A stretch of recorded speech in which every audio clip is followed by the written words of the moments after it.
So tell me a little bit about forested. It's a food forest, but what does that actually mean?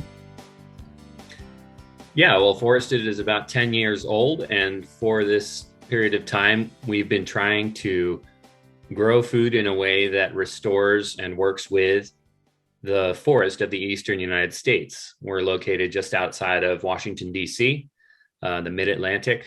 So we're trying to figure out what does this ecosystem want to produce and how can we work with that? When was the wake up call? Was there some point where you kind of realized that maybe my first plan isn't working the way I thought it would?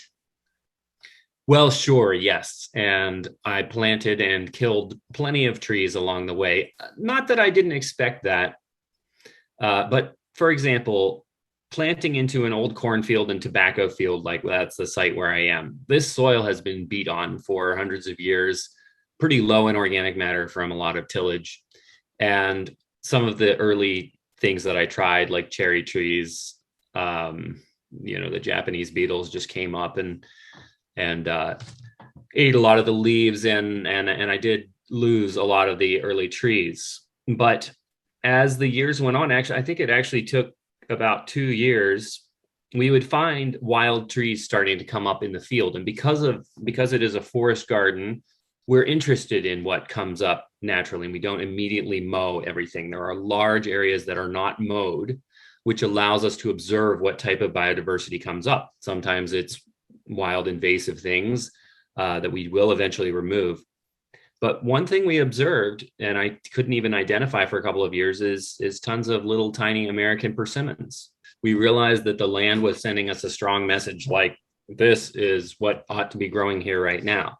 And persimmons were somewhat on my radar at that point, but they became over time an emphasis in response to, again, what was being offered for free. But a persimmon is a neat little native fruit. It is orange in color and usually an inch or two in size. The wild ones are decent. The only thing is, as many of you will probably know, you should not eat an underripe persimmon. And if you ever have, you may think that it's the worst fruit in the world because if you consume it when underripe, it will turn your face inside out with its astringency. It's very nasty. But you give it a little while and wait until that persimmon turns nice and soft, even a little bit wrinkly, and the calyx at the top of it, the little leftover part of the flower, when that pulls off really easily, it's a beautiful, wonderful tasting fruit.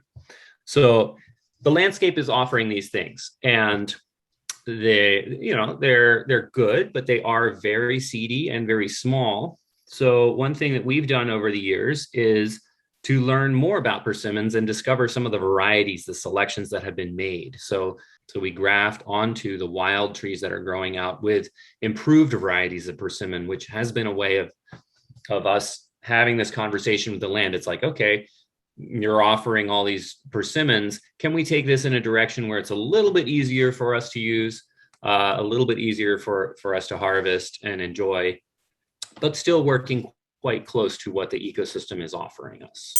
We have one more email. Okay, Michael is from Eagle River, Alaska.